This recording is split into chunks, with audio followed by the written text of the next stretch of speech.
kerana saya melihat bukan sahaja anak muda, tapi yang bukan kategori anak muda pun datang. Tapi orang-orang yang lebih berpengalaman daripada kita, saya ingin mengucapkan mewakili pihak society dan juga ahli majlis kawasan Shah Alam, ingin mengucapkan ribuan terima kasih sekali lagi kerana sedia hadir. Terima kasih kerana sedia hadir dan meluangkan masa bersama kami semua. Dan diharapkan perkongsian ilmu kita pada hari ini mampu mengubah Malaysia pada satu hari nanti, insyaAllah. Okey, kita akan mengadakan forum dan forum ni adalah berkonsep maksud terbuka. Maksudnya saya akan bertanya soalan kepada moderator, kepada panelis secara terbuka dan general. Jadi insyaAllah selepas dalam 10 suku kita akan break untuk buka Q&A section. Maksudnya soal jawab. Jadi kalau ada satu soalan, kalau ada sesiapa yang ingin bertanyakan soalan, boleh simpan dulu dan kita akan buka sebentar nanti. Sebelum kita nak mula, suka saya nak memperkenalkan anda semua barisan-barisan panel. Kita perkenalan secara ringkas dia, sebab lepas ni diorang akan memperkenalkan diri diorang sendiri kan, sebab diorang lebih mengenali diorang sendiri. Jadi kita start dengan sebelah kanan saya dulu, iaitu saudara Abdul Aziz Isis, apa yang tak kenal kan, calon muda dari daripada DAP yang juga merupakan sekarang adalah pembantu khas kepada Polisi DAP Sarawak. Daripada ini saya daripada Sumber Sarawak lah, betul kan? Pernah bertanding dalam PRN mewakili Pilihan Raya Negeri, mewakili DAP untuk Jurubantu Kitab tapi kalah.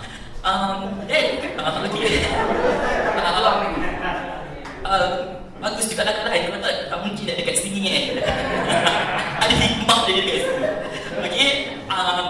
Panel kita yang ketiga adalah saudari Ani Syafiqah. Saudari Ani Syafiqah ni sedang naik nama dia sekarang.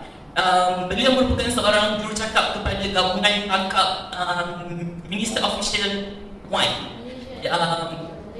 Malaysia Official 1, sorry. Sebab macam target Minister tu kan. Sorry, sensor yang dalam video.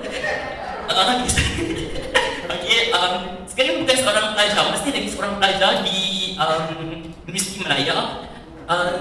Dasarkan apa yang saya stalk dekat dalam Facebook, beliau merupakan bekas pelajar Darul Quran. Maksudnya seorang hafiz, alhamdulillah. Dan seterusnya adalah saudara Anizit Ahmad. Saudara Anizit Ahmad ini merupakan seorang penggerak kepada kelas pencerahan. Dasarkan apa yang saya jumpa dalam Facebook beliau merupakan seorang former local coordinator untuk South Asia Student Volunteer, former project coordinator Suara Rakyat Malaysia atau Suara, former executive program untuk Center for Reform Democracy and Social Initiatives. Lebih sebut banyak formal. Sekarang saya rasa beliau sedang menggerakkan sekolah demokrasi di bawah DAP.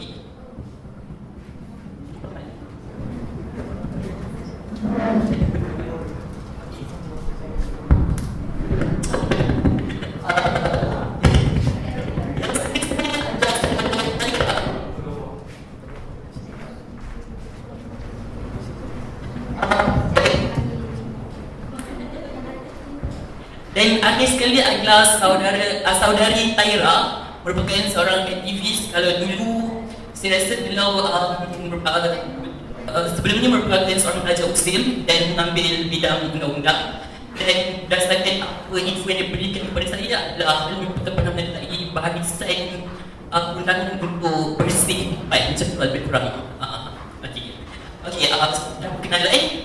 Jadi kita terus kepada sesi persoalan.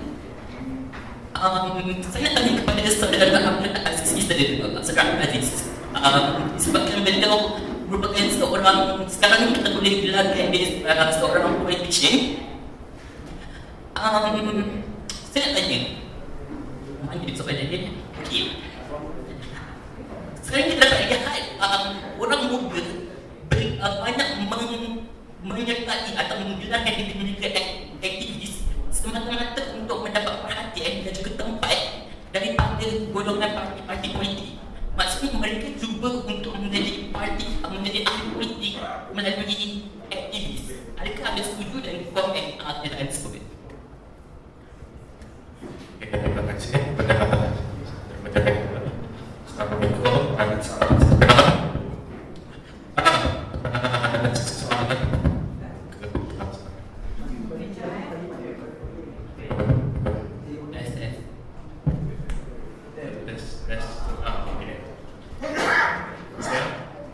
Malam ni saya tak pergi kamar lah, saya pergi program lah. Kalau orang muda dia kenal diri sebagai aktivis yang masuk politik, bagi saya tak ada masalah. Aktivis semua dia punya definition for me. Setiap definisi tu dia varies from other people to other people kan. Dia berlainan definisi aktivis ni. Mungkin bagi kamu aktivis itu kamu boleh jadi politik. Mungkin ada orang, oh, you activist, you should not join politics. Ada orang, oh, you activist, you must be in NGO. You activist, you tak boleh join politik, tapi you kena aktivist sebagai contohnya isu orang ke, isu alam sekitar, apa benda ataupun isu agama, semua benda tu lah. Tapi bagi saya, kalau seseorang dia aktivis buat politik ni, dia tidak akan dipisahkan ibarat irama dan lagu. Ibarat irama dan lagu, begitu juga aktivis dan politik. Cuma, kalau seseorang tu aktivis, dia mesti seorang tu politik. Dia boleh dekat sebagai aktivis. Kalau dia nak platform supaya sesuatu dia dengar, macam di Malaysia sekarang ni, Malaysia ni kita tak macam negara lain. Negara lain, for example, kalau dia cakap pasal aktivis untuk keluar, okay? Disebabkan sistem dia bagus, kita tak ambil aktivis ni, kita nak ambil aktivis alam sekitar. Okay? Katakan saya seorang aktivis alam sekitar di negara luar. Suara mereka dengar sebab sistem negara luar, terutama contoh seperti UK, US, Canada, New Zealand, Australia, especially Australia, sistem dia menggunakan banyak. Kita tak boleh cakap bahawa sistem ni acceptable. Okay? Tapi sekurang-kurangnya sistem ni dia memberi peluang pada orang tu untuk menggunakan idea dia. Okay, seperti di US, kita selalu bisa pergi satu contoh di US. Ada dua. Satu, aktivis for pro-abortion. Second, aktivis for LGBT. Mereka masuk politik, tak semestinya mereka masuk politik. Tapi suara mereka sehingga didengar, sehingga kan pro-abortion ni isu ni dengan LGBT ni isu ni dibawa bincang dalam Kongres sampai tahap macam tu. Begitu juga dengan zaman Martin Luther King dulu. Pada tahun 1995 ini ada dia punya I Have a Dream. Dia punya puisi paling terkenal I Have a Dream. Dia seorang aktivis, dia seorang liberal, seorang akademik. Dia tak masuk Demokrat, dia tak masuk Republican. Ada yang muncul politik, tapi dia tak masuk politik. Tapi suara dia dengar.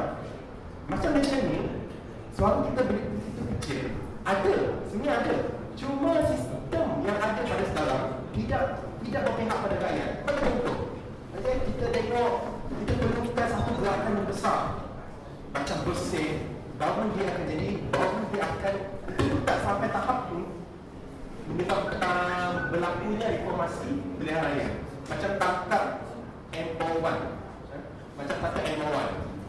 Grup kecil, okay, grup kecil, kerajaan dengar. Belum pasti kerajaan dengar.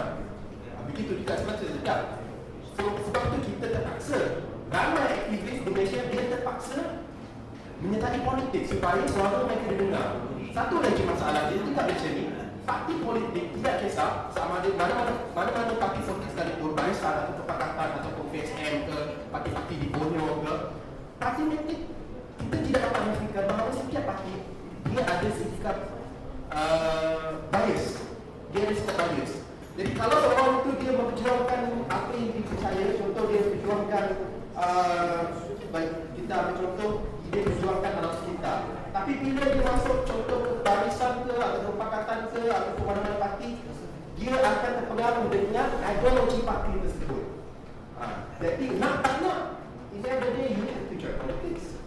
Boleh, kamu boleh jadi aktivis semua hidup. Tapi sampai bila kamu nak jadi aktivis tanpa ada platform dalam parti? This is we discuss about bila kita bercakap tentang dekat Malaysia ni, bukan negara luar. Di Malaysia what choice do we have? Apa pilihan kita ada selain terpaksa masuk politik. Kalau tak masuk, tak ada dengar. Tapi bila masuk pula, kita terpaksa menjadi mengikut acuan mereka. Itulah kita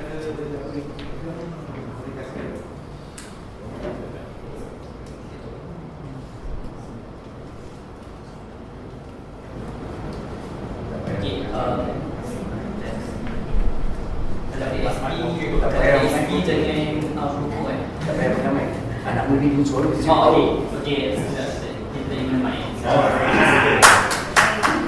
Jadi konklusi awal yang kita dapatkan dari sini daripada Saudara Aziz adalah politik, aktivis dan politik ni tak dapat dipisahkan.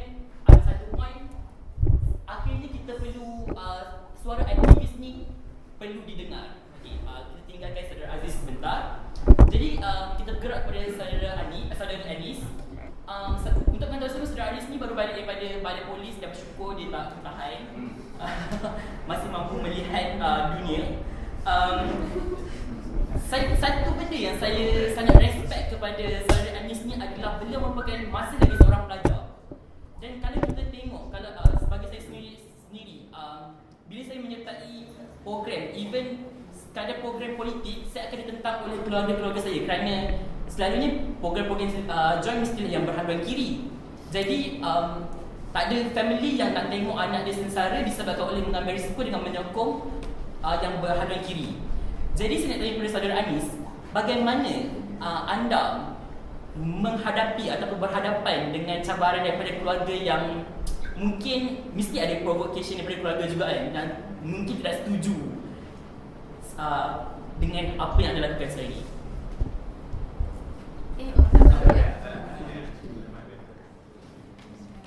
Assalamualaikum warahmatullahi wabarakatuh dan selamat malam. Yang saya hormati, terima kasih kepada moderator. Yang saya hormati para hadirin yang gigih datang pada hari ini daripada golongan veteran. Kita hormat Otai reformis. Kita kena banyak belajar daripada pengalaman Otai kita. Dan kemudian anak-anak muda, mahasiswa, kawan-kawan dan kenalan saya daripada sekolah politik, sekolah demokrasi.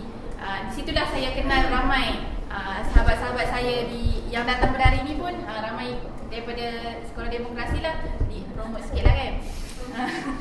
Jadi terima kasihlah sebab gigih hadir dan sudi dengar. Saya kira ini perkongsian perkongsian pengalaman dan idea pandang bersamalah. Sebab saya pun baru lagi bertatih dalam dunia aktivisme ni.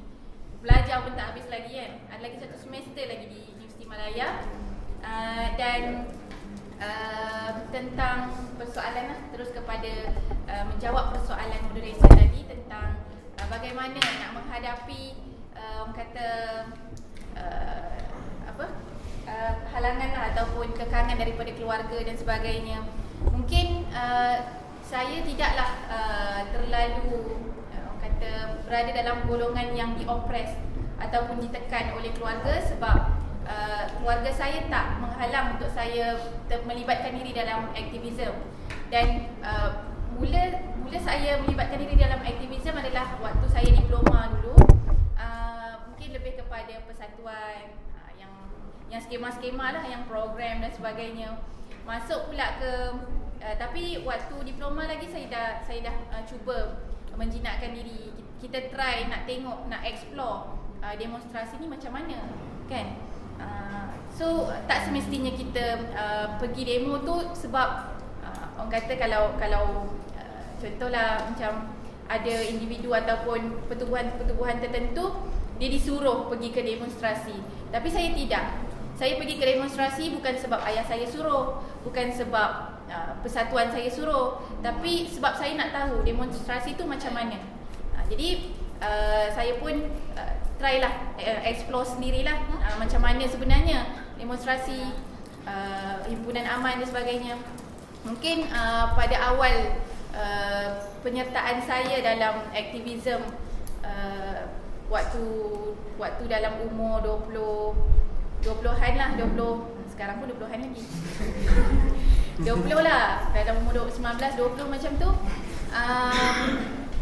Dia agak kita nampak demonstrasi ni agak macam sesuatu yang radikal. Tapi bila dah biasa sangat dengan setiap tahun akan ada banyak demonstrasi.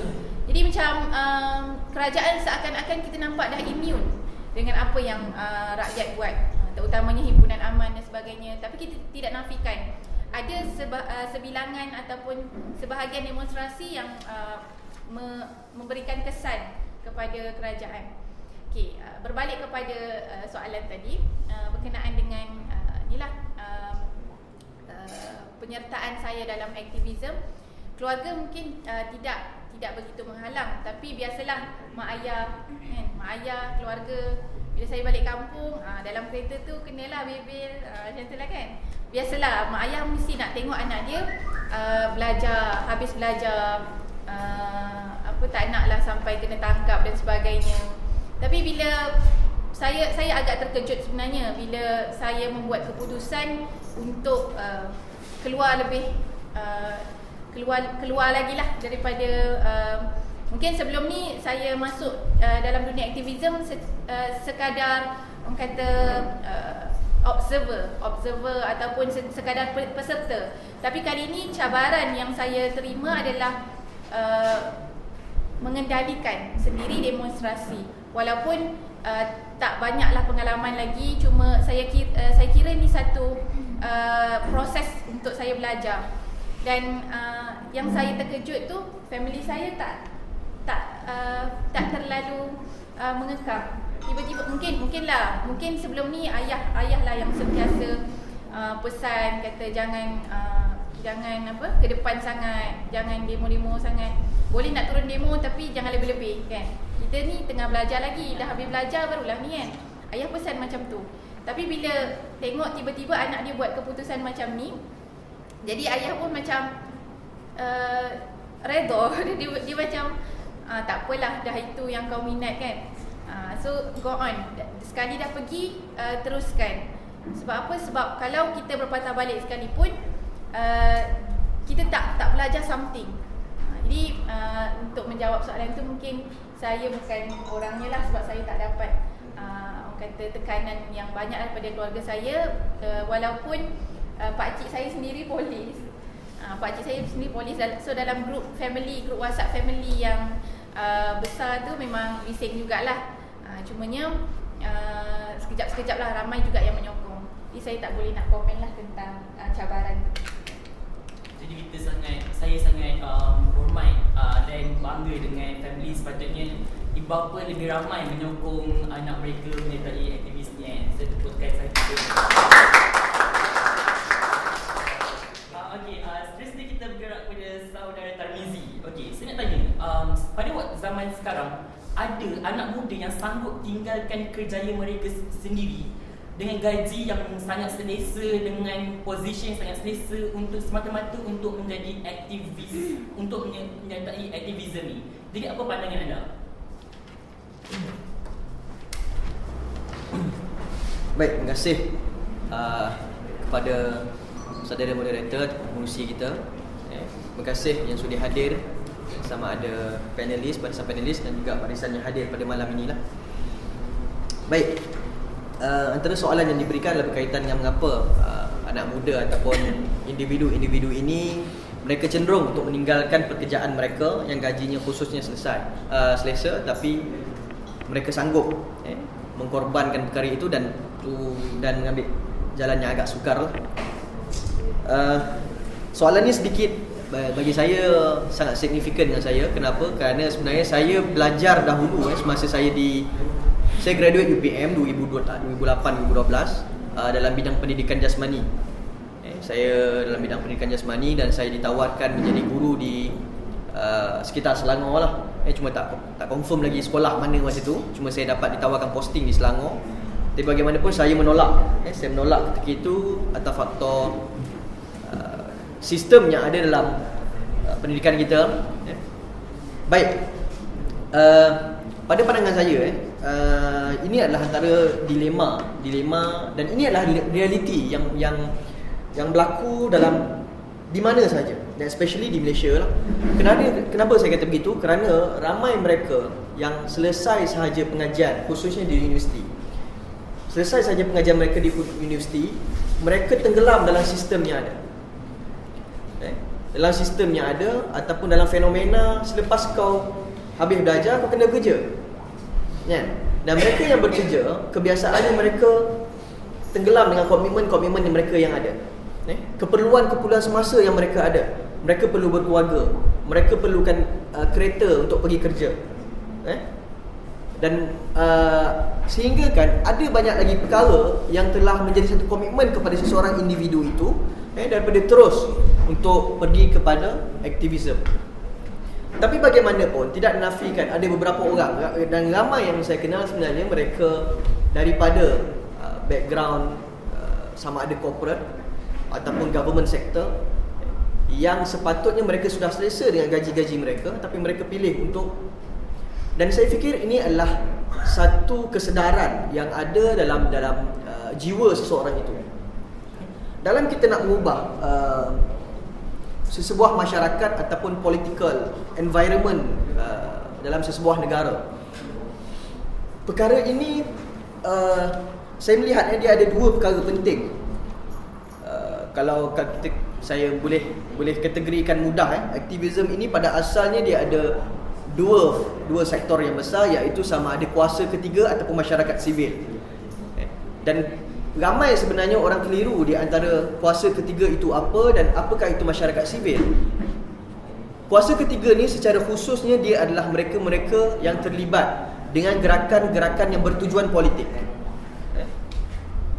Tindakan-tindakan mereka, tujuan-tujuan mereka adalah fokus kepada politik dan demokrasi di Malaysia ataupun dalam sesebuah negara. Baik, kalau kita tengok masyarakat sivil pula, mereka ini melakukan welfare, kebajikan, fokus kepada perkara-perkara yang tak semestinya politik, dan mereka tak masuk campur sangat pun politik sebenarnya, walaupun ada kesedaran politik. Dan kita nampak ada faktor yang persamaan antara dua bahagian ini, iaitu adalah untuk mengubah masyarakat yang ada dalam negara. Dan ini sangat penting dalam bagaimana kita nak mengubah political environment dalam sebuah negara. Kerana apa? Kerana nak mengubah political environment itu bukan hanya semata-mata dengan kuasa, bukan daripada atas ke bawah, tapi bagaimana golongan-golongan yang digelar sebagai intelektual kita panggil apa? Intelektual yang sanggup turun. Intelektual ni tak semestinya pensyarah. Kita jangan ingat intelektual, orang kata intelektual pensyarah. Tidak. Pensyarah tak semestinya intelektual. Ramai saja pensyarah-pensyarah yang bukan tak cerdik, tapi dia bukan intelektual. Kerana apa? Kerana mereka, yalah, kita faham ada kekangan kerja mereka, tapi intelektual ini adalah pemikir, individu-individu ataupun pihak yang cuba untuk mengubah pemikiran dan budaya dan sebuah masyarakat. Ada status quo yang dia perlu ubah. Kerana apa? Kerana untuk melahirkan sebuah masyarakat yang lebih bertamadun. Dan ini antara yang saya fikir dalam aktivisme itu, dia akan terbahagi kepada dua. Yang pertama, intelektual aktivisme, iaitu mereka-mereka yang membincangkan soal-soal idea, soal-soal masa depan. Dan yang keduanya, kita perlu ada aksi. Ni kadang-kadang dia ada berlaku pertelingkahan di antara orang yang lebih suka pada aksi, turun jalan, buat apa-apa aktiviti aksi ni, sama ada teater dan sebagainya, dianggap sebagai tidak intelektual. Ini masalah. Mereka ini juga sebenarnya adalah golongan-golongan yang saling bergantung kepada yang diperlukan oleh golongan-golongan intelektual ini. Kerana apa? Kerana golongan-golongan yang membincangkan idea ini, yang mendidik masyarakat ini, dia akan menanamkan perubahan-perubahan dalam kebudayaan. Kalau kita ada satu-satu kebudayaan ataupun faktor yang kita tak setuju dalam sebuah negara itu, dalam sebuah masyarakat itu, kita perlu datangkan dengan apa? Dengan pendidikan. Dan ini adalah yang diharuskan dalam aktivisme. Baik, yang kedua, iaitu aksi. Kita perlu ada, sebagai anak muda, dia perlu ada something yang mencabar status quo. Perkara-perkara yang kita agak mencabar, yang menentang arus. Yang kalau kita anggap ia itu sebagai satu perkara yang boleh dikatakan rare, ataupun pelik-pelik itu yang dilakukan oleh anak muda sepatutnya. Baik. Dan ini yang menjadi faktor penting kepada kelangsungan aktivisme itu adalah semangat dan kesedaran. Kedua-dua ini sebenarnya akan develop ataupun akan membangunkan satu perkara yang sangat penting, spiritual dan seseorang individu itu adalah semangat, di mana dia melihat bagaimana dia sebagai seorang individu bertanggungjawab untuk mengubah masyarakat, untuk mengubah demokrasi yang ada dalam sebuah negara, situasi itu. Dan disitulah kepentingan dia untuk dia melihat sama ada, dan pada akhirnya dia perlu buat keputusan sama ada dia nak terus berada dalam sektor-sektor tersebut, which is sektor itu adalah penting, sama ada government sector ataupun corporate sector. Itu adalah faktor sektor-sektor penting dalam sebuah pemerintahan negara. Dan satu lagi, sama ada dia nak terjun ke dalam aktivisme punya dunia. Dan itulah sebenarnya yang akan mengubah pada akhirnya kepada keputusan dia itu sendiri. Dan ini penting bagi saya, bagaimanapun pada pandangan saya akhirnya untuk konklusi, iaitu sama ada seseorang itu dia ingin terjun ke dalam aktivisme ataupun tidak, itu adalah hak peribadi dan hak yang ada pada diri dia. Kita kena hormat. Tapi bagaimanapun, apabila kita berada membuat keputusan untuk terjun ke dalam bidang aktivisme itu, kita perlu lakukan something yang betul-betul sungguh untuk tunjukkan bahawasanya ini adalah satu benda, satu aktivisme ini adalah satu bidang yang besar dan mampu untuk mempengaruhi dan memperbaiki masyarakat itu sendiri. Itu saja. Okey, terima kasih kepada saudara Tarmizi. Seterusnya kita pergi ke saudari Taira. Ujung saya nampak macam dah lemam sikit. Terima kasih kepada saudari Taira. Okey, adakah anda setuju dengan lahirnya golongan aktivis ini? Mereka cuba untuk mengganggu-gugat sistem demokrasi negara kita, memandangkan maksud demokrasi itu sendiri adalah suara majoriti. Dan kita dapat lihat pada masa sekarang wujudnya golongan aktivis ataupun kumpulan-kumpulan aktivis yang memperjuangkan suara majoriti, dan suara majoriti ni pula macam pelik-pelik pula. So apa komen anda?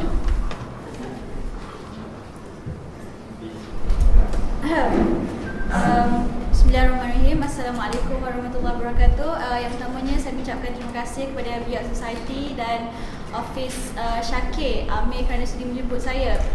Sebenarnya saya bukanlah orang yang selayaknya untuk bercerita tentang aktivisme, tapi saya rasa boleh kalau kita nak berkongsi pada hari ini tentang aktivisme dan anak muda. Sebab hari ini kalau kita lihat di mana aktivisme, I mean, where are we going? At least ke mana youth pada hari ini kita macam keliru. Terlalu banyak fraksi aktivisme, terlalu banyak anak muda yang nak menjadi hero. Where are we heading? For that reason, saya rasa kita boleh berkongsi untuk perkara-perkara sebegitu. Jadi untuk soalan moderator yang pertamanya, adakah aktivisme itu mengganggu-gugat proses demokrasi? Dan yang keduanya, sedangkan demokrasi itu adalah sesuatu yang melibatkan majoriti, tapi selalunya aktivis ini bersuara tentang hak-hak minoriti. Okey, untuk soalan yang pertama, adakah mengganggu-gugat demokrasi? Tidak sama sekali. Aktivisme ini is actually a crucial part of the democracy. Sebab kita kena faham bahawasanya demokrasi is not about putting your vote in the ballot and we are done.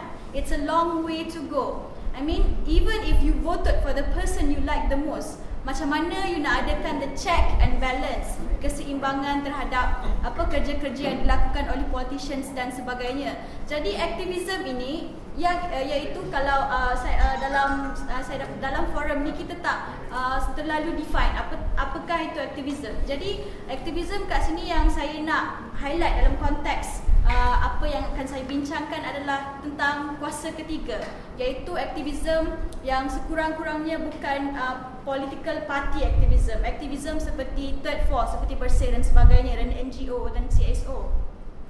Jadi mereka ini adalah kuasa ketiga yang boleh push sama ada kerajaan ataupun pembangkang untuk agenda-agenda mereka. Macam mana kita nak kata? Dan demokrasi ini adalah sentiasa bingit, ya. Maksudnya sentiasa ada orang yang nak bercerita. Itu merupakan adalah proses biasa dalam demokrasi. Jadi kita tak boleh kata bahawasanya aktivisme ini adalah mengganggu-gugat proses demokrasi, kerana tanpa aktivism maka tidak akan ada demokrasi. Yang ada hanyalah mungkin autokrasi, iaitu demokrasi yang kita put the votes in the ballot and everyone is done, everyone is silenced. It doesn't work that way. Dan saya percaya demokrasi tanpa aktivism adalah demokrasi yang cacat, kerana kita tidak berupaya. Macam kita, we don't have any office, you don't have office, I don't have office.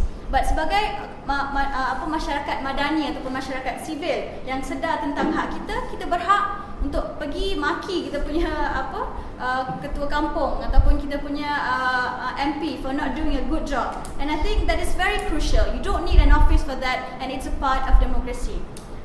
Dan yang keduanya, macam actually democracy, because democracy is about majority.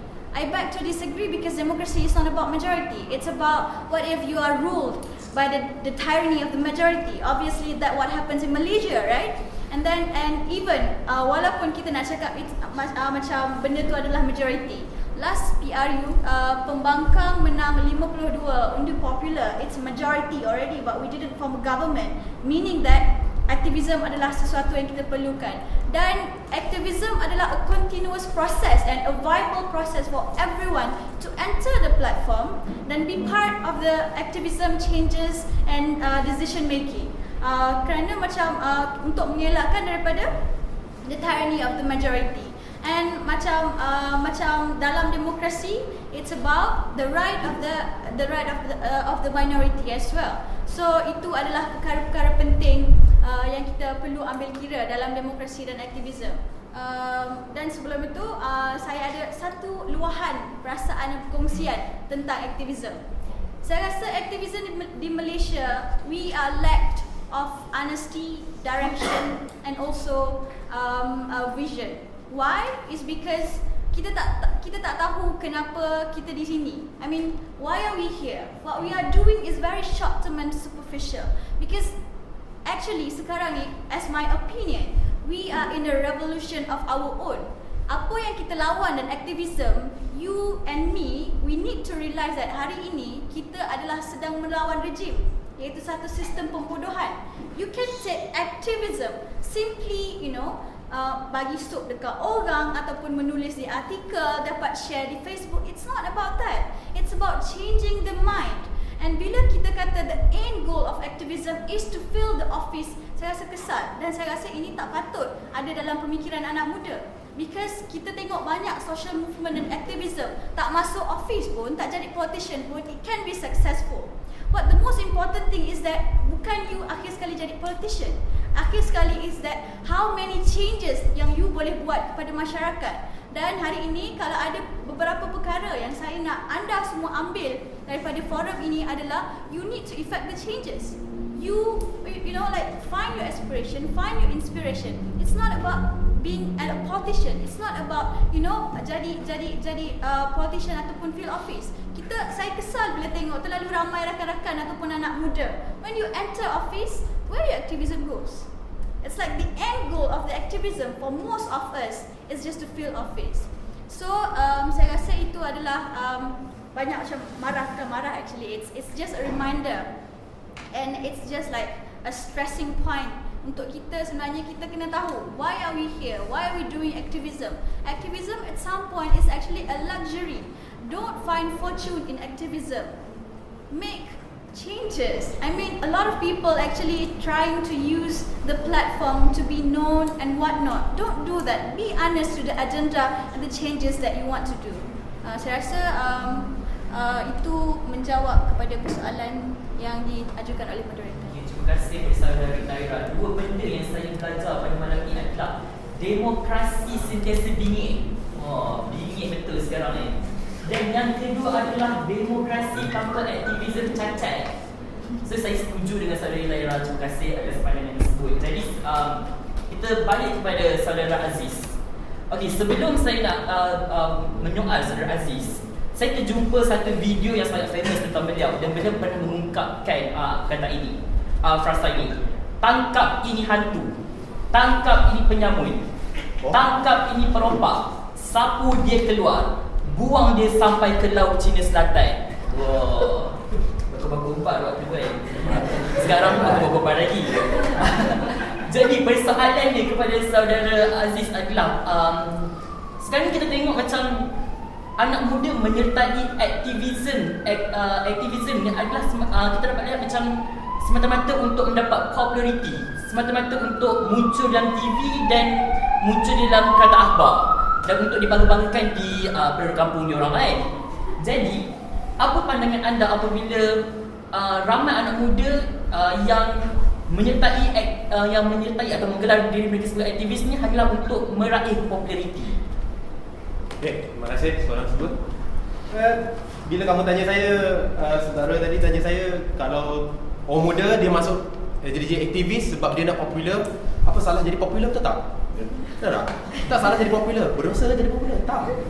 Tak, dapat pahala banyak kan? Ya, antara 1,000 orang mesti seorang yang akan naik. Betul tak? Takkan 1,000 orang kita nak tahu semua 1,000 orang. Yang pergi ke masa yang Martin Luther King tu, millions of people, black people yang march di Washington DC. Siapa yang orang kenal? Martin Luther King dengan Malcolm X. Kenal tak yang lain berjuta-juta tu? Tak. You need a leader. Begitu juga bersih. Kamu pergi bersih, saya pergi bersih, semua kita pergi bersih. Tapi you need a leader. Siapa? Amiga, Merah Chin. You tak boleh expect semua orang hafal semua berjuta-juta orang, berjuta-juta nama. Okay? Begitu juga dengan People's Power di Filipina. Siapa yang kenal? Siapa? Aquino, Corazon Aquino. Begitu juga di reformasi di Indonesia dan mana-mana reformasi gerakan rakyat di dunia ni. Okay?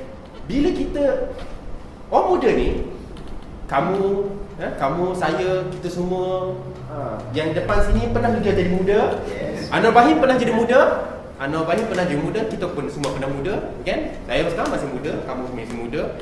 Kita adalah golongan yang really agresif. Betul tak? Kita adalah golongan agresif. Okay?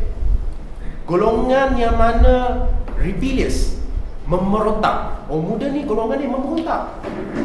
Macam saya bila saya masuk politik, sebelum saya masuk politik, bagi saya tak kisah pun saya nak jadi popular ke apa.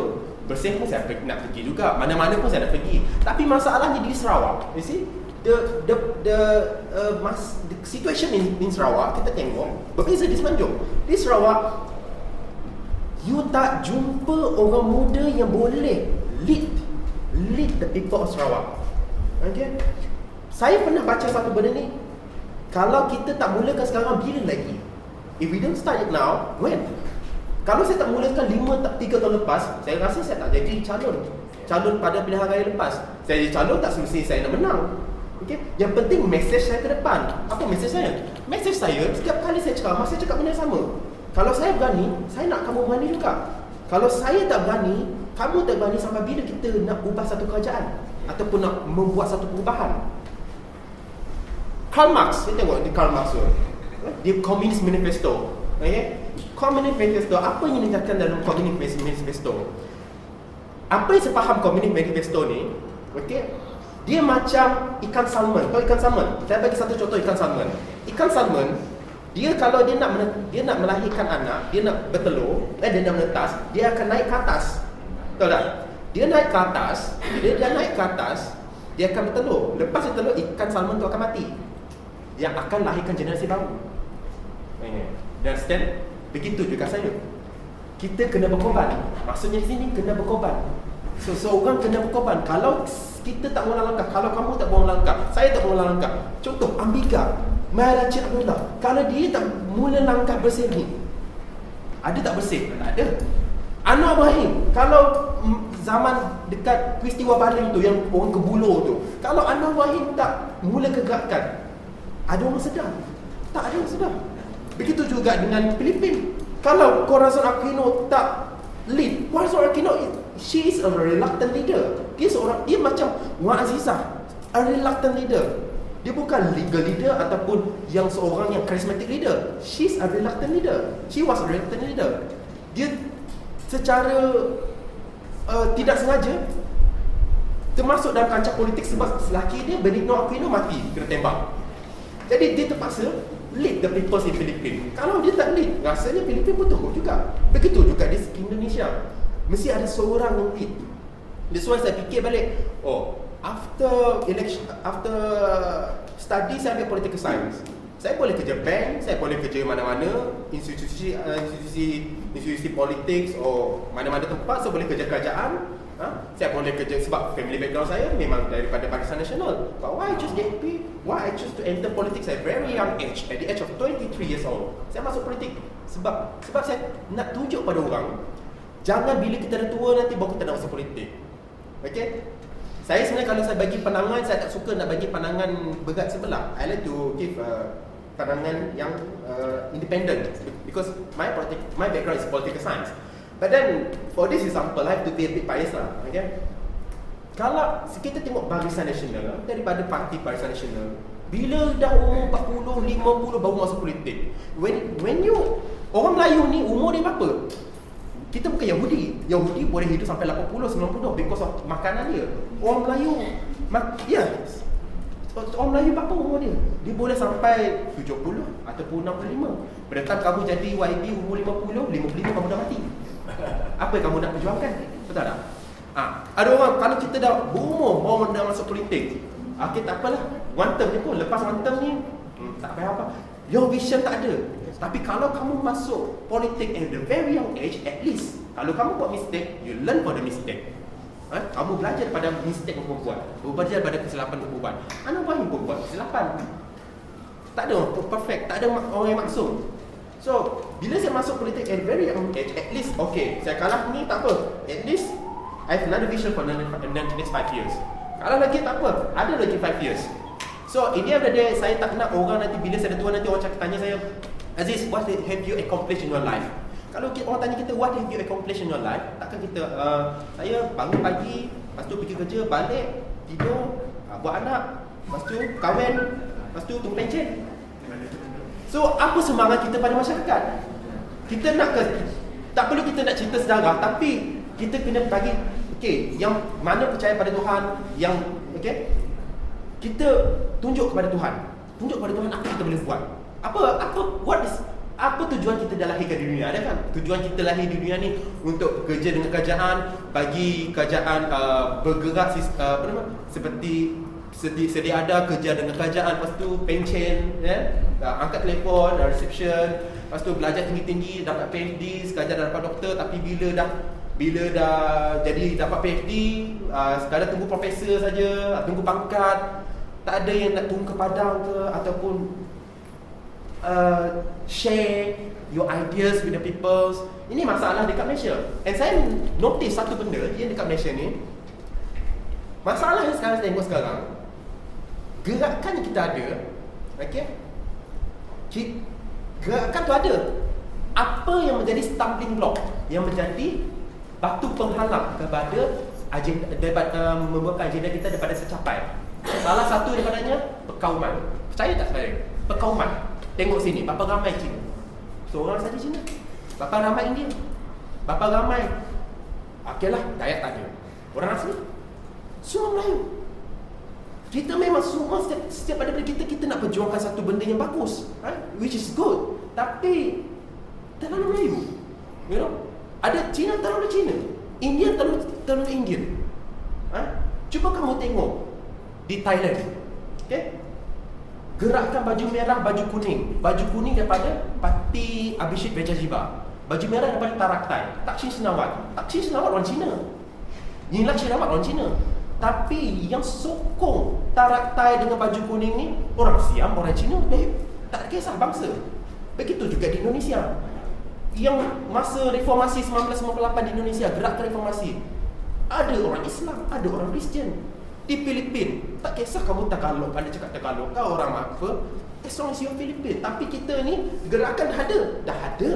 Tapi disebabkan perkauman. Kalau pasar datang, Cina makin banyak. Bila Cina datang, Melayu banyak. You know, kita terlalu terpengaruh dengan this kind of perkauman.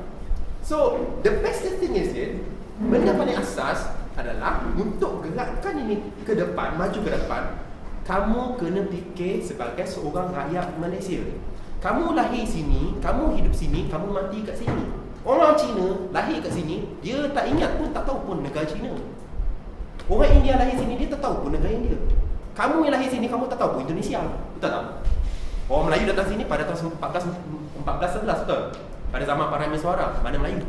Melayu semua daripada Indo. Sini orang asli. So, ni masalahnya kita tak dulu fikiran kita pakauman. Fikiran kita pakauman. Biasalah Chinese. Biasalah Melayu. Biasalah Indian.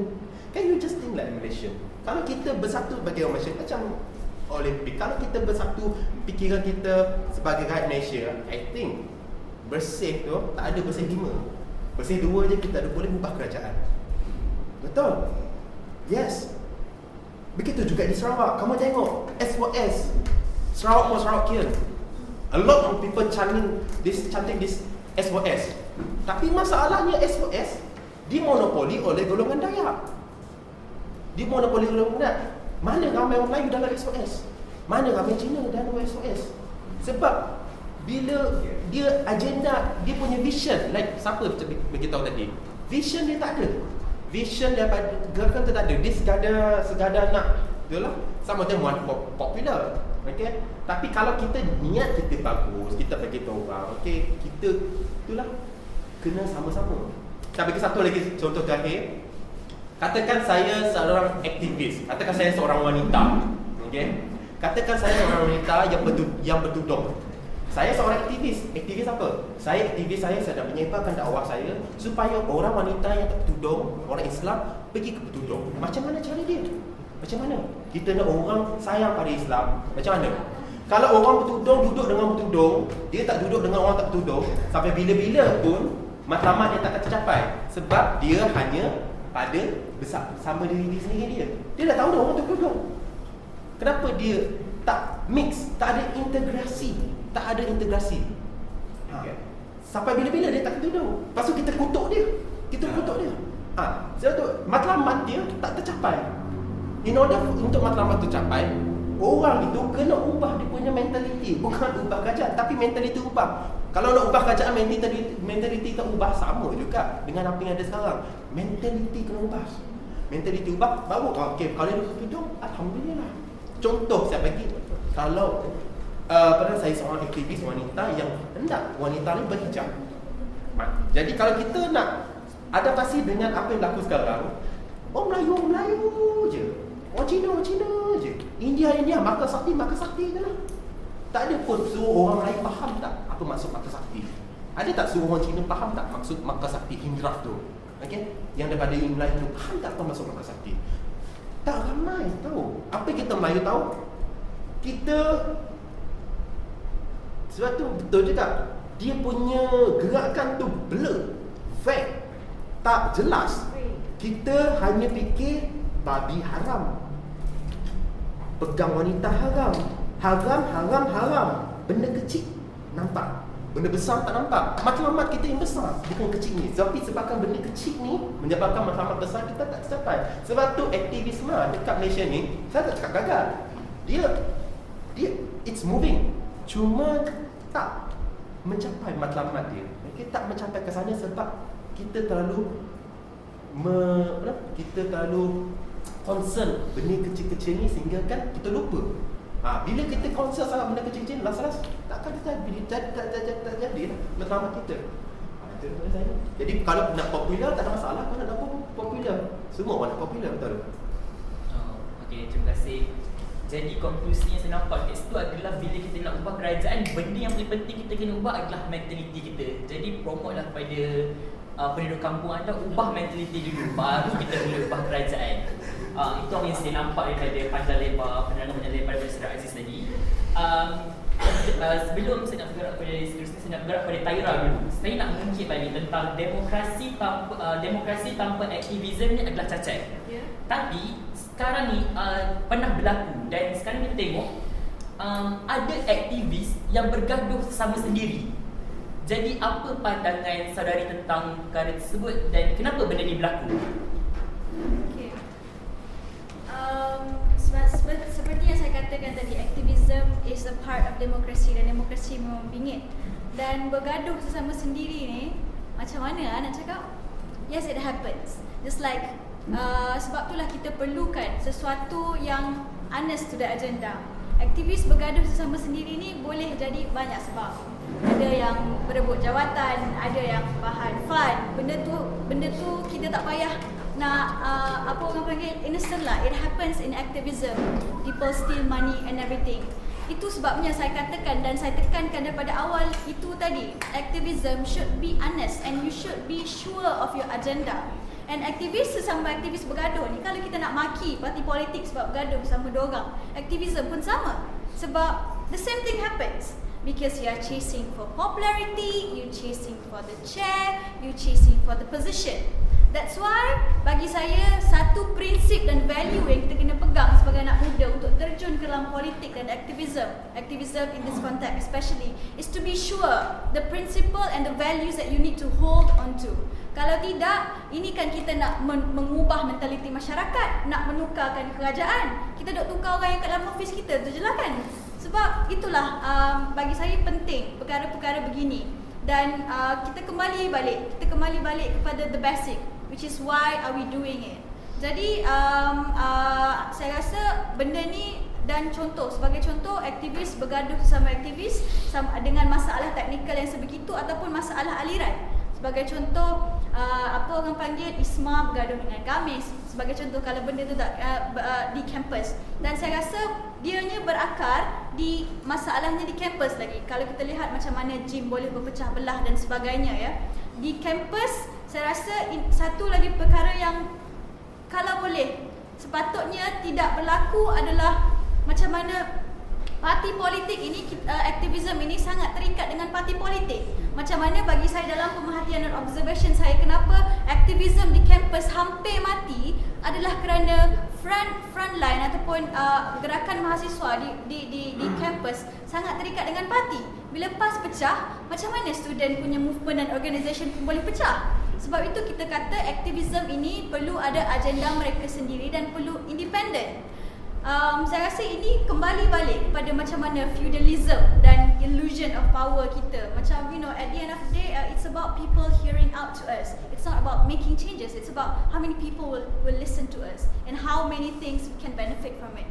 So jadi kita kena betul-betul politik ataupun parti politik sudah, kita tak tahulah. We don't know whether we should put our hope onto it, into the country, to the government especially. Tak boleh nak cakap lah. For me it's out of the, apa orang panggil, out of the verge lah kot kan. And then suddenly parti politik pun dan activism, and this happens. So we should ask, where are we going? Because there's nobody kita boleh rely on, because everyone is not selfless. It's not for the country. It's about you, or it's about me, or it's about how many program NGOI nak kena banyak dapat sambutan dan sebagainya, because we gonna get more funds. Jadi saya rasa kalau kita jelas dengan agenda kita boleh berkompromi dan sebagainya, kita boleh menentukan agenda kita, sentiasa ada ruang untuk kita perbaiki hubungan sesama aktivis ataupun sesama NGO itu sendiri. Dan saya rasa benda ini akan berterusan kalau kita tak meletakkan kepentingan, agenda dan objektif dan visi misi itu sendiri berbanding yang lain-lainnya. Jadi kembali kepada seruan yang asal, iaitu berpeganglah pada prinsip bila kita terjun dalam aktivisme dan sebagainya. Okey, terima kasih kepada Saudara Taira. Jadi soalan akhir untuk Saudara Lizzie. Apakah ciri-ciri seorang aktivis yang baik, dan adakah anda mempunyai ciri-ciri itu? Soalan dia membunuh sikit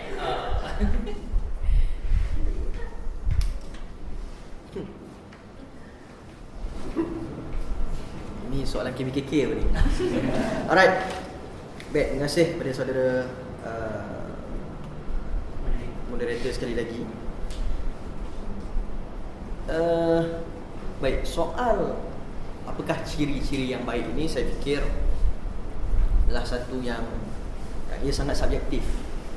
Ia sangat subjektif. Kerana apa saya kata begitu? Kerana ia adalah berkaitan dengan set moral seseorang. Set moral seseorang itu mempunyai pelbagai set moral. Mungkin seseorang itu percaya kepada satu set moral Islam contoh. Tapi ada orang pula dia melihat bukan dari sudut set moral Islam. mungkin saja dipandang dari sudut set moral Marx contoh. Kita kata ini adalah sama ada set moral kita kata sebagai yang lawan kepada masyarakat itu pegang. Sebuah masyarakat itu pegang.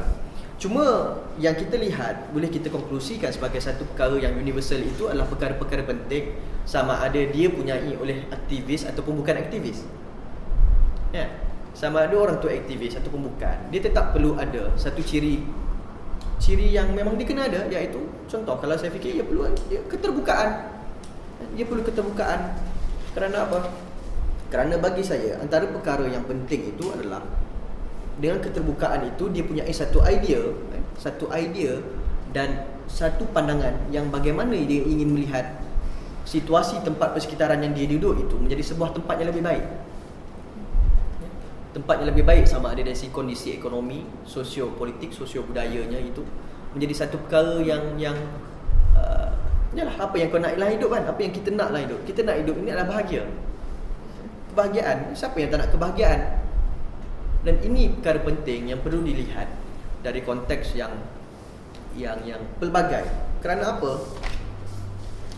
Baik. Ini antara benda yang saya fikir penting. Kalau tadi ada bercakap soal vision dan sebagainya, saya punya pandangan lah, kebanyakan aktivism itu sebenarnya dia faham visi dia tu nak ke mana. Saya percayalah kalau siapa yang betul-betul duduk dalam aktivism, dia akan ada dia punya visi dan misi. Tapi kegagalan mereka adalah untuk mencapai dan menuju ke tempat visi dan misi mereka itu. Kenapa? Kerana pada pandangan saya mereka gagal untuk memahami landscape yang ada dalam negara kita. Sama ada dari segi sosiologinya mereka gagal. Kalau mereka itu liberal, kalau mereka itu sekular, mereka nak tolak. Kalau sekular itu nak tolak agama, tolak sungguh. Kalau mereka itu sekular, mereka tolak. Mereka tak nak langsung memahami apa yang ingin dibawa oleh agama. Dan begitu juga mereka yang berpegang kepada agama. Kadang-kadang mereka ini dogma dengan perkataan sekular ataupun perkataan liberal. Dan ini kegagalan yang kita tak boleh nak nafi. Kita kena ingat, dalam pembinaan negara bangsa itu, kita memang tak nafikan bahawasanya negara kita telah lama dalam konteks budaya ataupun dalam konteks menganuti agama Islam. Sejak daripada kurun ke-12 lagi. Tapi bagaimanapun dalam awal pertengahan kurun ke-19 itu sudah masuk golongan-golongan kita kata China dan India datang ke Malaysia, datang ke Tanah Melayu ketika itu. Jadi dalam untuk melihat kerangka pembinaan masa depan itu, kita tak boleh tinggalkan sejarah Islam ini. Sejarah Islam ni telah tertanam dalam kebudayaan orang Melayu ini cukup lama. Tapi bagaimanapun kita tak boleh mengambil total sejarah itu sebagai satu modul untuk kita bina negara bangsa kita, tak boleh. Kenapa? Sebab kita kena ingat terdapat perubahan secara sosiologi itu dalam konteks keadaan semasa. Dan kita kena buat satu acuan baru, iaitu kita kena buat satu sintesis yang baru daripada sejarah itu. Kita lahirkan satu sintesis yang baru. Dan itu kegagalan yang diperlukan, yang difahami oleh aktivism hari ini. Kan? Kalau mereka itu sekular, sepertinya nak tolak semua agama. Kalau mereka itu Islam, tolak semua liberal ni. Dan kita kena ingat, terdapat dalam konteks ini, terdapat banyak perkara yang kita kena compromise. Kita kena realistik. Sebab dalam isu-isu sebegini, contoh dari segi kita katakan menghormati, sebab kita kena terima memang ramai pun antara aktivis kita yang bergaduh. Kadang-kadang bergaduh itu lebih daripada ahli politik pun. Kan? Especially bila bergaduh dekat Facebook kan, obviously orang nampak, bukan orang tak faham. Kan? Lepas tu bergaduh siapa pula aktivis middle income dan sebagainya, ini semua mengepek bagi saya. Ini semua mengepek. No, ini kita kena cakap benda yang betul. Frankly speaking, ini benda betul. Kerana perkara-perkara sebegini yang melihat diri dia itu sendiri adalah seorang yang mengubah perubahan dan orang lain itu salah, itu problem. Yang melihat dirinya itu satu-satunya aktivis yang benar, itu problem. Ini masalah orang pemikiran tertutup. Sistem yang bobrok itu, ataupun kita sistem yang sudah tepu, yang menjadi satu dogma konservatif kepada masyarakat. Tetapi problematiknya itu kadang-kadang aktivis itu sendiri yang kononnya nak bawa pembaharuan, tapi dia terperangkap dalam sistem pemikiran dia. Ini problem. Ini yang sepatutnya aktivis sedarkan diri bahawasanya dia sendiri pun perlu keluar daripada kerangka berfikir yang tak betul ini. Dan saya lihat soal attitude itu satu perkara yang memang kita faham lah. Tapi ini antara faktor-faktor besar dari segi pemikiran, dari segi toleransi kita, dari segi bagaimana kita nak bekerja. Orang yang kanan ini nak bekerja dengan orang kiri, bagaimana? Kalau ada program, ni program kiri kita tak boleh promote lah. Ni program kanan, tak biar mereka kaya, biar pergi mereka. Tak boleh juga macam tu. Mereka ni feminis, tak boleh nak sokong lah, mampu tak boleh tu. Kita kena yelah, ada satu perkara kadang-kadang kita tak setuju lah. Tapi ada perkara yang kita kena honest lah. Dalam betul kita bicara soal perubahan masyarakat ni, dan kita kena betul ansur dalam beberapa perkara yang kita tak setuju. Itu saja sampai. Terima kasih kepada saudara Rizi, dan saya rasa dia tak jawab adakah dia mempunyai ciri-ciri kan. Tapi saya rasa dia mempunyai ciri-ciri tu lah. Itu bahaya nak jawab tu. Sebab kalau kita tengok history kisah hidup dia, gila tau, tak aktivis, formal local coordinate untuk Southeast Student for Liberty, apa semua ni. So macam kira Tan Mizi ni boleh dia sebagai satu figura aktivis yang baik lah saya rasa. Dan tepuk sikit Tan Mizi. Dan kita kembali kepada saudari Anis. Sebenarnya kita ketahui saudara Anis sekarang sedang mempromot kempen Pangkap MO1 dan sebagainya. Jadi sejauh mana saudari melihat pelibatan anak muda sebagai aktivis ini mampu mengubah masa depan negara? Baik. Sebelum tu saya kenalkan sikitlah tentang kempen Tangkap Malaysian Official One ni. Mungkin kalau sebelum ni saya ada melakukan pergi ke jelajah ke negeri-negeri lah. Sebelum ni ke Johor, ke Kelantan. Bila saya bagi penerangan, saya dan kawan-kawan saya lah bagi sempat lagi. Saya pegang dengan anak saya. Siapa dia? Bila kami Siapa dia? Itu yang kita tercari-cari tu. Bila kami cuba bagi penerangan kepada masyarakat di yang tempat setempat lah, kita tanya siapa dia MO1 tu, kan? Bukan Agong lah. Yang penting masyarakat kampung mungkin ada yang tak dapat akses berkenaan dengan Malaysian Official One, tapi masih ramai sebenarnya, termasuklah masyarakat di bandar sekalipun, ada yang tak pernah dengar tentang MO1, mungkin sebab singkatan kan. Jadi bila saya katakan Malaysian Official One, baru tadi saya pergi ke menara di BKL sebab saya nak hantar notis lah kepada Datuk Bandar. Jadi saya pergi ke kaunter pertanyaan tu. Saya kata saya nak hantar notis berkenaan dengan Perhimpunan Aman Tangkap MO1. Jadi dia macam pelik, tak tahu apa benda yang MO1 tu. Jadi saya terkejut, orang bandar pun ada lagi tak tahu MO1 ni apa.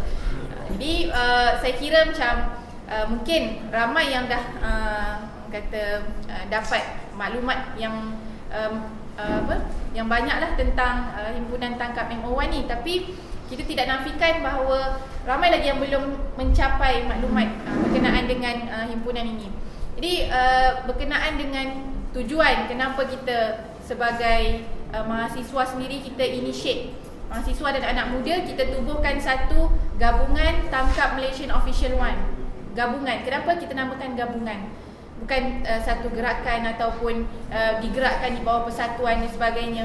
Sebab apa? Sebab kita tahu yang apa yang kita nak bawa pada hari ini, apa yang saya cuba ajak kepada semua anak-anak muda rakyat Malaysia adalah kita mempunyai satu kesedaran sepunya.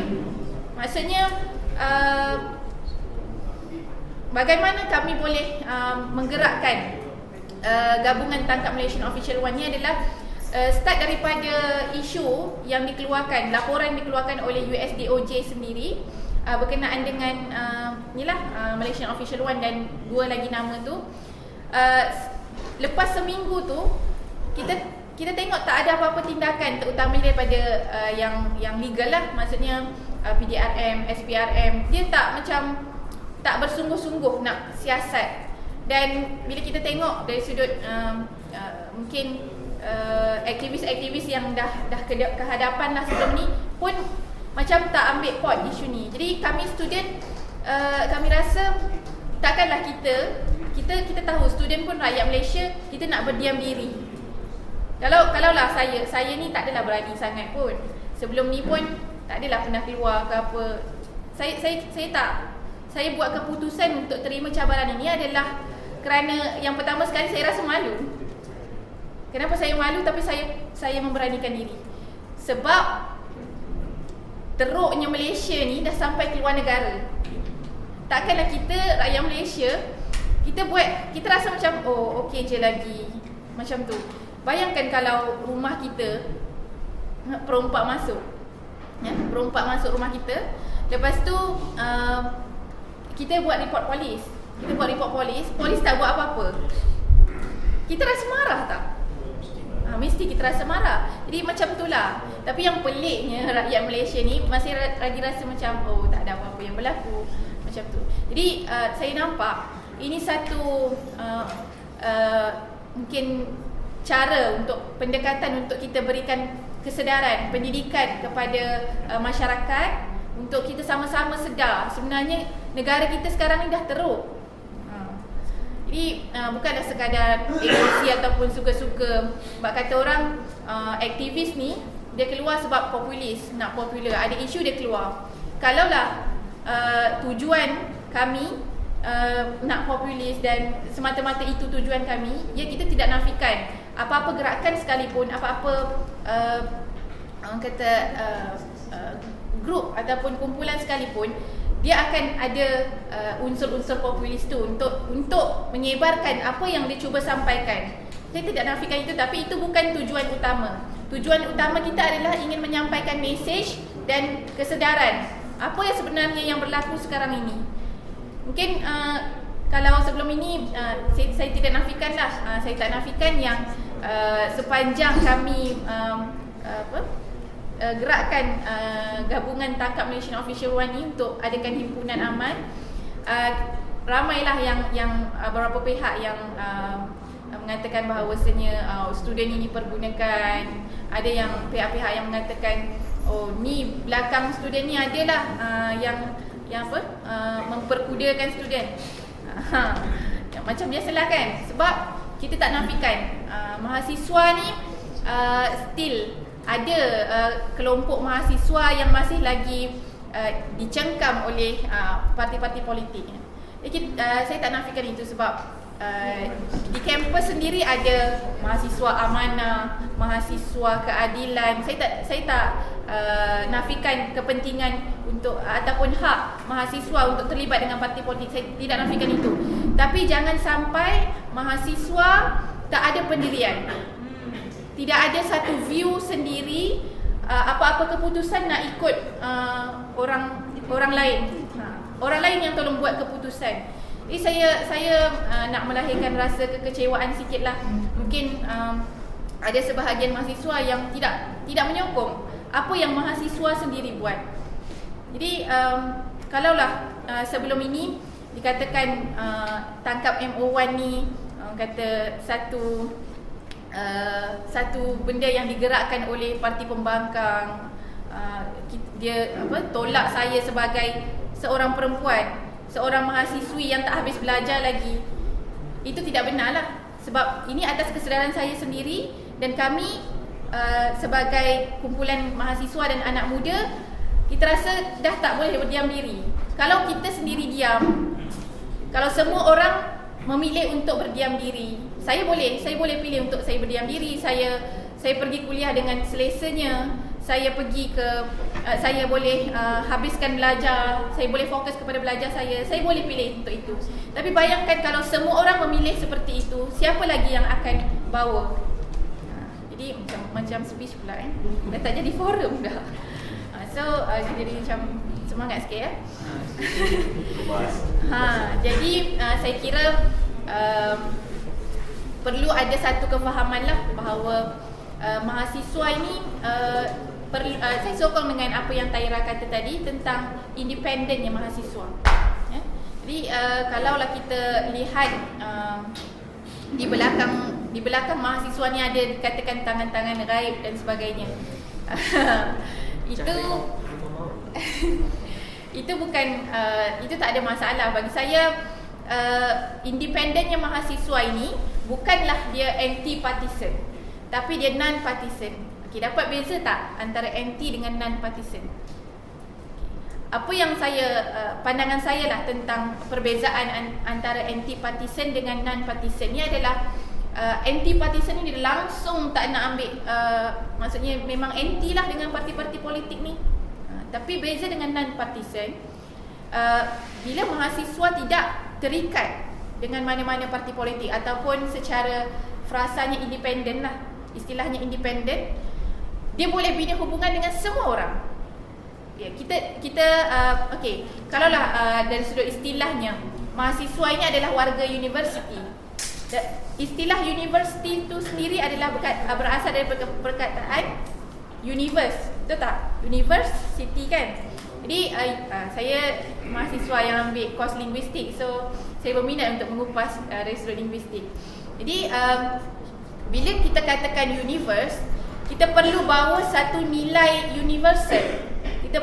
Mahasiswa perlu bawa nilai universal kepada masyarakat. Maksudnya kalau pernah dengar tentang frasa mahasiswa jurubicara rakyat.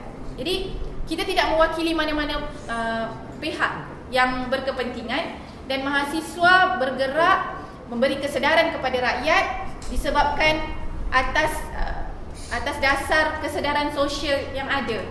Maksudnya bila mahasiswa ini dia tahu, mungkin kalau dulu kita tengok long history perjuangan mahasiswa. Apa yang mahasiswa cuba bawakan? Mahasiswa kalaulah kata mahasiswa ni belajar dan dia tahu apa yang berlaku dalam negara, tapi dia tak cuba terangkan kepada masyarakat. Jadi masyarakat pun mungkin zaman sekarang masyarakat senang akses dan sebagainya. Tapi masih lagi bagi saya keperluan untuk mahasiswa bawa sesuatu adalah dia membawa suara rakyat tetapi tidak ada apa-apa kepentingan. Jadi semua rakyat Malaysia, tidak kira apa pun latar belakang ataupun ideologi politik, boleh jadi boleh menyatukan semua pihak. Dia apa yang kami cuba bawakan dalam himpunan Aman Tangkap Malaysian Official One ni, kita ajak seluruh rakyat Malaysia yang mempunyai kesedaran sepunya. Saya ulangi, kesedaran sepunya. Maksudnya kita ada satu kesedaran bahawasanya kita nak perompak besar negara yang merupakan dalang terbesar rompakan wang rakyat secara besar-besaran melalui 1MDB ditangkap. Kita tak mention lah siapa Malaysian Official One tu secara strateginya kan. Walaupun secara obviously DOJ dah bagi clue-clue yang memang tepat kena dekat orang tu lah kan. Jadi kita pilih untuk dan frasa yang kita gunakan adalah tangkap MO1. Kita kira satu perkataan yang tepat lah, satu kata apa, propaganda yang tepat untuk kita bagi pencerahan kepada masyarakat supaya rakyat fikir. Macam saya katakan tadi, ada yang tak tahu apa dia MO1 tu. Tapi bila kita kata kita nak tangkap Malaysian Official One, orang pun berfikir, siapa Malaysian Official One? Orang pun cuba mencari maklumat, siapa dia Malaysian Official One? Dan orang tidak mengikut secara, masyarakat tidak mengikut secara melulu, okey kita tangkap macam tu je, tapi tak tahu siapa dia Malaysian Official One. Jadi kita kira kalaulah orang kata aktivism ni adalah trend, bila mana satu isu keluar, jadi saya katakan bahawasanya ya, tak ada masalah kalau aktivism itu menjadi satu trend, bila mana masalah-masalah negara juga menjadi satu trend kepada Malaysia sendiri. Jadi tak kiralah apa jua masalah ataupun krisis yang berlaku dalam negara, kita perlukan satu nilai aktivism dalam dalam jiwa seluruh rakyat Malaysia supaya ada satu kesedaran untuk kita sama-sama cakna benda yang berlaku kepada kita. Mungkin ada orang kata tak naklah terlibat dalam politik dan sebagainya, tapi semua orang perlu sedar kita perlu menyedarkan semua orang bahawasanya semua orang tak boleh lari daripada politik. Setakat ini mungkin ramai lagi yang masih berfikiran sempit tentang frasa politik. Bila kata politik je mesti partisan. Tapi kita perlu memahamkan kepada semua masyarakat, semua rakyat Malaysia bahawasanya politik itu memang nak tak nak akan efek kepada setiap daripada rakyat Malaysia. Jadi kesedaran politik itu adalah satu keperluan sebenarnya untuk setiap rakyat Malaysia, dan kita kira kempen untuk turun ke Himpunan Tangkap Malaysian Official One ni adalah satu pendidikan politik yang kita kira perlu untuk rakyat berfikir pendidikan politik yang insya-Allah mungkin secara rendah hatinya, saya bukan siapa-siapa, tak pernah pun ada orang kenal saya sebelum ini.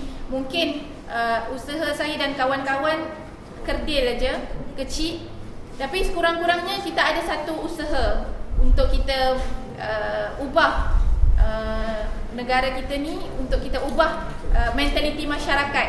Sekarang ini saya kira ini fasa bertindak. Mungkin dah lama dah dekat 2 tahun dah orang sebut-sebut pasal 1MDB. Takkanlah orang tak pernah dengar langsung pasal 1MDB. Jadi saya kira penerangan itu perlu diteruskan. Cuma dah sampai masanya untuk kita bertindak. Ya. Okey, itu sekali. Kita bagi setiap panel 2 minit 2 minit untuk membuat konklusi ringkas. Kita mula dengan Saudara Aziz. Okey, terima kasih. Macam Saudara Chong tadi cakap, gerakan ada, pergerakan tak ada. Sebab macam saya cakap tadi tu, bayangkan dulu bermasa bersih, gerakan ada, pergerakan ada, betul tak? Tapi kenapa pergerakan tu dia macam ada loose sikit terbantut? Sebab golongan PAS pun dah keluar, dah berbicara tentang sekularisme lah, dualisme. Ada benda yang membantutkan pergerakan tersebut. Sebab tu tak nampak pergerakan. Tapi kalau semua orang, dia tak fikir pasal kecil ni, tak ada fikir pasal macam Selena Gomez ke, tak ada fikir pasal haram halal semua bukti apa benda dia cakap ni kan. Just fikir tangkap Malaysia Official No. 1, kita nak fair and free and fair election. Kita nak reform, institutional reform. Kalau matlamat kita yang sama, kita teruskan. Nantilah benda kecil-kecil nanti kita settle. Benda yang besar ni kita aturkan dulu. Rasanya pergerakan tu ada kan? Saya tu cakap mentaliti tu ubah. Mentaliti tu ubah. Kemudian macam saya cakap tadi, kenapa bila Saudara Chong tadi dia bangun angkat semua orang tengok dia. Sebab apa? Sebab apa orang tengok dia? Sebab dia seorang, bagi saya tak kisah mau Cina ke India ke Melayu lah. Saya kamu Malaysian. Dia orang Cina tapi dia cakap macam mana? Dia cakap macam ada lokat Indonesia, betul tak? Tertarik tak? Tertarik. So kita kena ada satu perbezaan. Ada satu yang boleh, bukan perbezaan, satu benda boleh tarik perhatian orang. Kalau semua cakap benda yang sama, jadi dia perjuangan lain-lain tapi cakap benda yang sama, jadi orang jadi blur. Sebab tu kita kena jadi orang lain daripada yang lain. Kenapa Anwar lain? Kenapa Mak Sabu lain? Kenapa Ngakomi lain? Tapi matlamat sama, okay? Tapi orang nak dengar juga sebab dia ada style dia. Dia ada style dia, cara dia boleh tarik perhatian orang. Adakah aktivis kita ada perbezaan tersebut? Semua dia sama aja. Ada, tapi tak ramai. Tahu siapa boleh jadi macam Bika, siapa boleh jadi macam Rachin. Mungkin lepas ni Anis dia boleh jadi seseorang lepas ni. Kalau dia tak katakan 5 tahun lepas sekarang, Malaysia Official No. 1 dekat penjara dah. Tapi disebabkan dia yang initiate ni tangkap Malaysia Official No. 1. Kalau dia tak ada buat 5 tahun daripada sekarang, dia akan fikir bila nak tangkap Malaysia Official No. 1, dia masih lagi duduk dekat tingkat 4 sana. Dia masih duduk tingkat 4 Putrajaya. Tak tahulah mana kan Putrajaya banyak pengundi tinggi. Yes, dia akan menyesal. So someone need to make spark. Tahu tak? Macam zaman batu dulu, kalau batu tu tak dikikis, tak akan ada api. Batu, langgang batu, ada api kecil. Dari api kecil tu boleh jadi api besar. Tak salah, kita kecil-kecil cili padi. Lama-lama boleh jadi satu gerakan besar. You need to start somewhere. And kalau boleh, saya tengoklah. Cuma saya tak boleh berada dekat Semenanjung terlalu lama. Saya kena balik ke Sarawak sebab Sarawak memerlukan orang juga. Okay, Semenanjung dah ramai sangat, dah banyak sangat. So, kalau saya dekat sini, saya tak fikir pun kamu PAS ke, walaupun saya DAP, saya hantarlah kamu PAS ke, kamu UMNO ke, kamu PSM sosialis ke, kamu anak raja ke. Sebab negeri saya tak ada raja. Negara saya tak ada raja. Saya dah cakap apa lah. Saya tak kisah kamu apa. Janji terjuang macam saya. Sama macam Manis, saya dah tangkap satu Malaysia Operation No. 1. Cuma 27 saya tak dapat datang sebab saya ada kes dekat Kuching. Saya tak dapat participate. Kalau saya dapat, saya boleh participate. Tapi sebab tu saya cakap, tolak apa yang ada kat sini, yang kecil-kecil ni, yang besar ni lah yang perlu kita kejar. Jangan jadi macam yang kejar tak dapat, yang dikendong berciciran.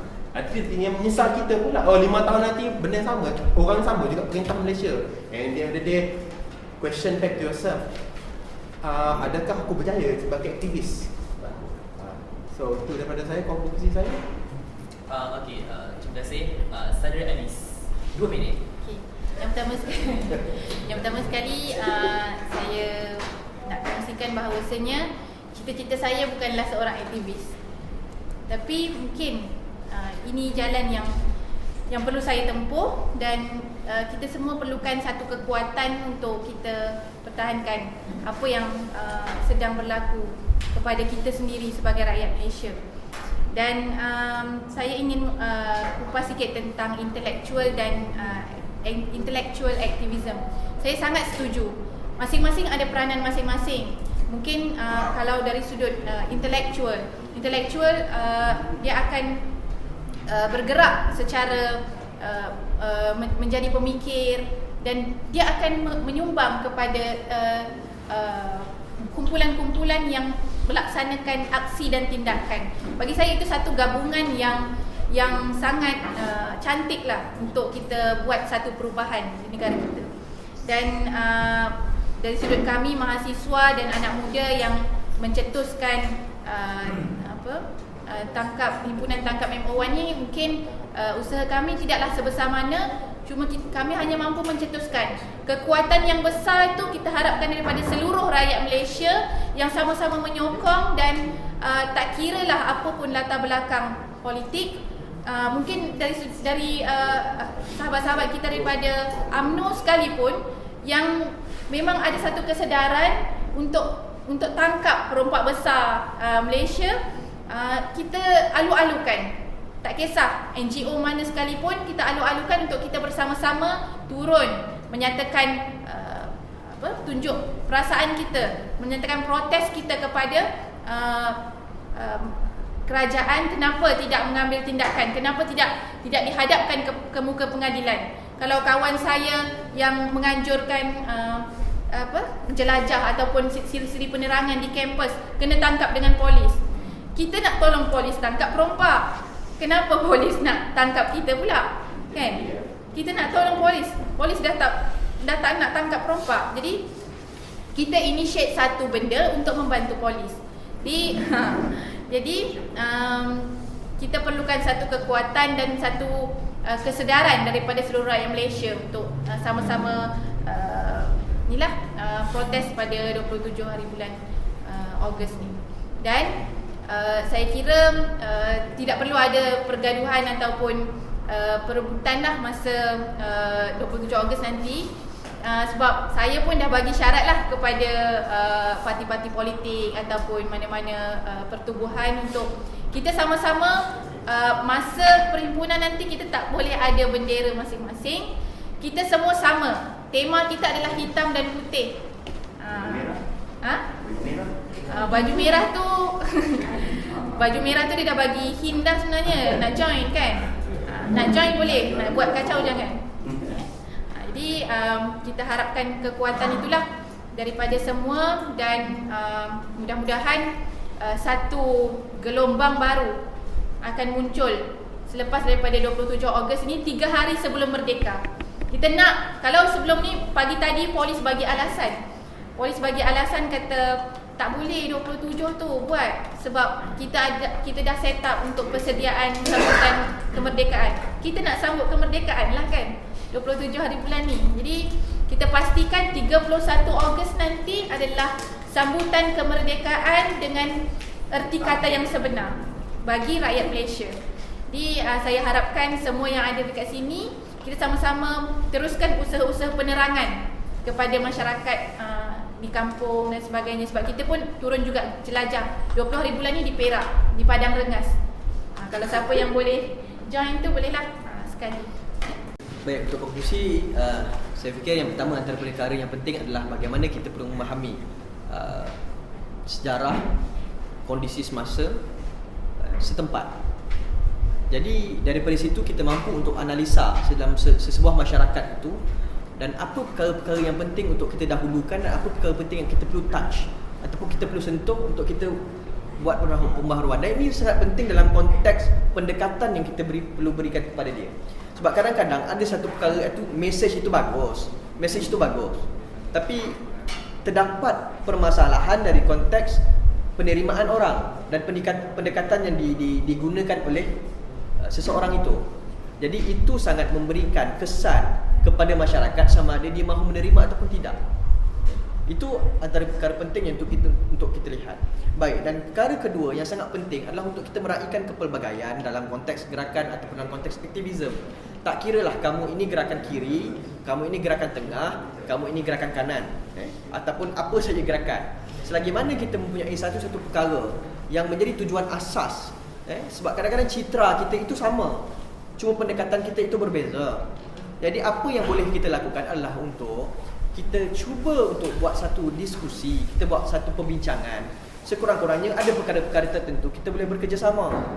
Ini sangat penting. Citra kita mungkin sama, cuma pendekatan kita berbeza.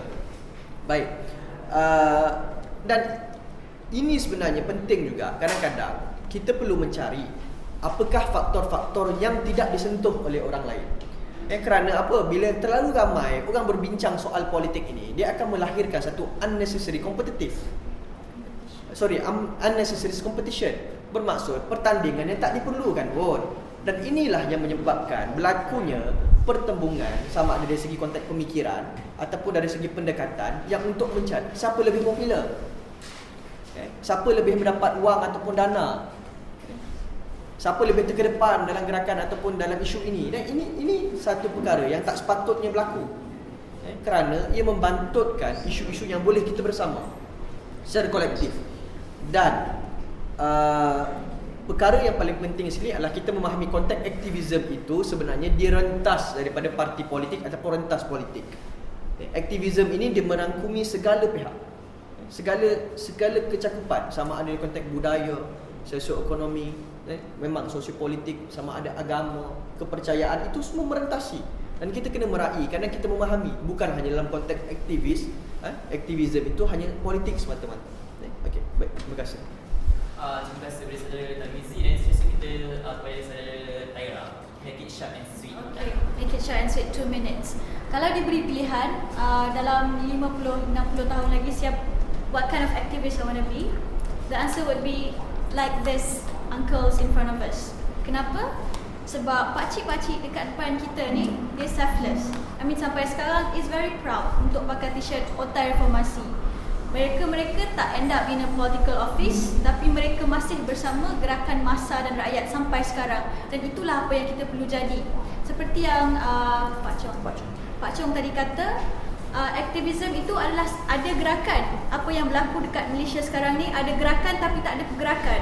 Maksud kata aktivisme itu perlu ada, iaitu long term punya vision. Maksudnya sesuatu yang berterusan. Kita nak menyedarkan masyarakat tak mengambil masa 1-2 hari. Untuk menyedar dan menggerakkan masa ini bukan satu yang mudah. Jangan mengambil sesekali, ambil peluang ke atas keterdesakan masyarakat dengan cengkaman kerajaan yang zalim untuk meraih populariti dan sebagainya. Itu adalah bukan aktivisme. Jadi anda pun mampu jadi Kamila Waleho. I nasihat pun mampu untuk menjadi gerakan seseorang yang menggerakkan massa. Cari maksud kata kita ni polarisasi.